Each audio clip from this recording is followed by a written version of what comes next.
বন্ধুরা, ঘুষ দিয়ে পাশ করা ইঞ্জিনিয়ারদের কর্মকাণ্ড দেখলে আপনি অবাক হতে বাধ্য হবেন।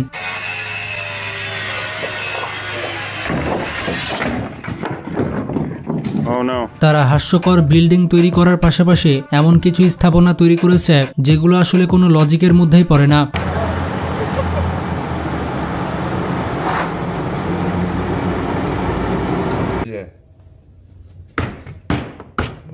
এই সকল ইঞ্জিনিয়ারদের বলা হয় ঘুষ দিয়ে পাশ করা ইঞ্জিনিয়ার। আবার এর মধ্যে কিছু ইঞ্জিনিয়ার রয়েছে যারা 2020 সালে অটো পাস করেছে। তো চলুন এইরকম কিছু লেজেন্ডদের কাজকর্ম দেখে আসি।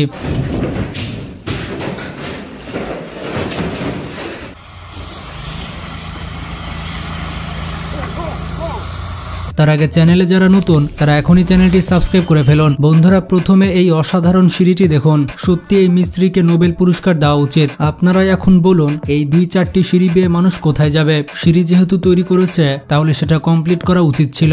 আমাকে কেউ খোঁজ দিতে পারবেন কি এই সিঁড়ি কোন মহাশয় বানিয়েছে?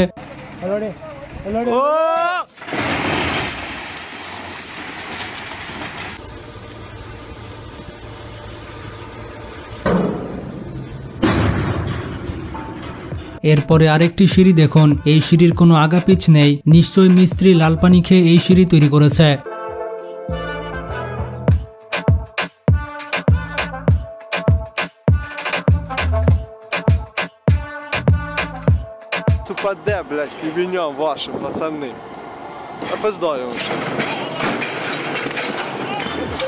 বন্ধুরা, এবার এই বাড়িটি দেখুন। এই বাড়িটি যে মিস্ত্রি তৈরি করেছে সে তো একটা জিনিয়াস। এমন বাঁকা বাড়ি আমি জীবনেও দেখিনি।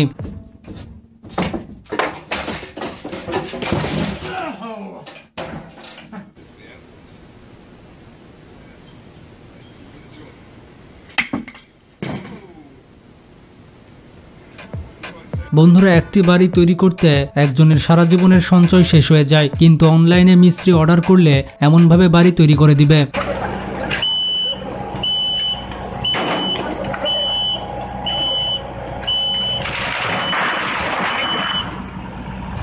এবার এই বাড়িটি দেখুন। বাড়িটি কত দুর্বল। একটি বানর লাফাচ্ছে তাই বাড়িটি কেঁপে যাচ্ছে। এখন যদি ভূমিকম্প হয় তাহলে বাড়িটির কি হবে আপনারাই ভাবুন। আমার প্রশ্ন হচ্ছে, মিস্ত্রি যখন বাড়িটি তৈরি করছিল তখন কি বাড়িওয়ালা চেক করেনি, নাকি টিকটক আর রিলস দেখতে ব্যস্ত ছিল?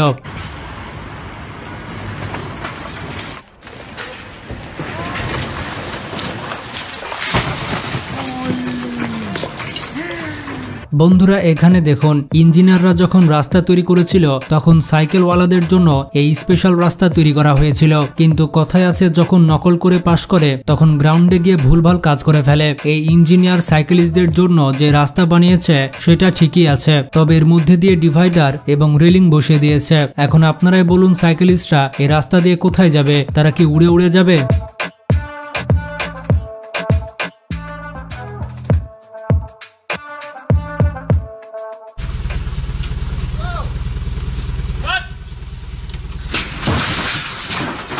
এবার এখানে দেখুন কি সুন্দর ফুট ওভার ব্রিজ তৈরি করেছে। এখানে সিঁড়ি তো ঠিকই আছে, কিন্তু সিঁড়ি বেয়ে উপরে ওঠার পর কেউ পরের ব্রিজে আর উঠতে পারবে না। এখানে কেউ সিঁড়ি বেয়ে ওঠার পর চিন্তায় পড়ে যাবে এবং সেই ব্যক্তি মনে মনে বলবে, এখন আমি কোথায় যাব?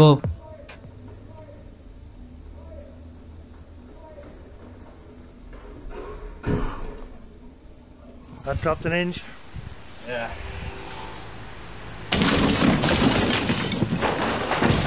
এবার দেখুন এই সিঁড়িটি কিভাবে তৈরি করেছে। মনে হয় সিঁড়িটি তৈরি করার সময় বাড়িওয়ালা মিস্ত্রিদের ঠিকমতো টাকা দেয়নি, যেমনটা ইউটিউব ক্রিয়েটরদের সাথে করছে।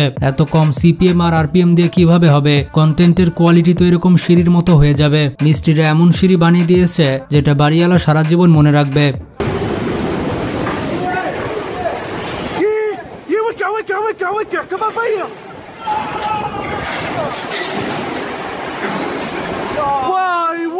Why? বন্ধুরা এখন এই ছবিটি দেখুন এবং আন্দাজ করুন যে কতটা বেকুব মিস্ত্রি এই কাজটি করেছে। ছাদে এমন ঢালাই দিয়েছে যে কলাম দাঁড়িয়ে আছে কিন্তু ছাদ পড়ে গিয়েছে, মানে বেকুব মিস্ত্রি ছাদে রড দিতে ভুলে গিয়েছে, যার কারণে ছাদ এভাবে ধসে পড়েছে। বাড়িটি আসলে যে ব্যক্তির তার তো পুরাই মাথায় হাত।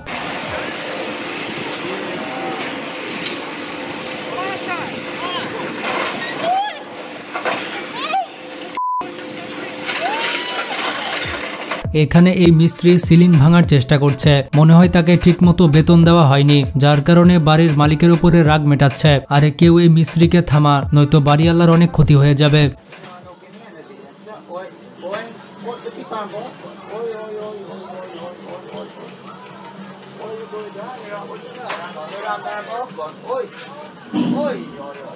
বন্ধুরা এরা হচ্ছে আজব মিস্ত্রি, যারা বিল্ডিং তৈরি করার নিয়মই পাল্টে দিয়েছে।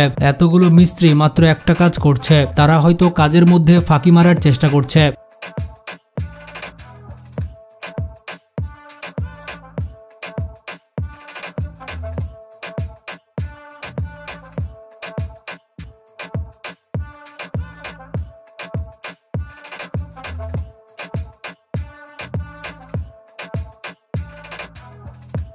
বন্ধুরা এবার এই বাঁকা বিল্ডিংটি দেখুন। জানি না বাড়ির মালিক কোথায় এসব বেকুব মিস্ত্রি পেয়েছে। যদি কখনো কম মাত্রার ভূমিকম্প হয় তবু বাড়িটি ধসে পড়বে।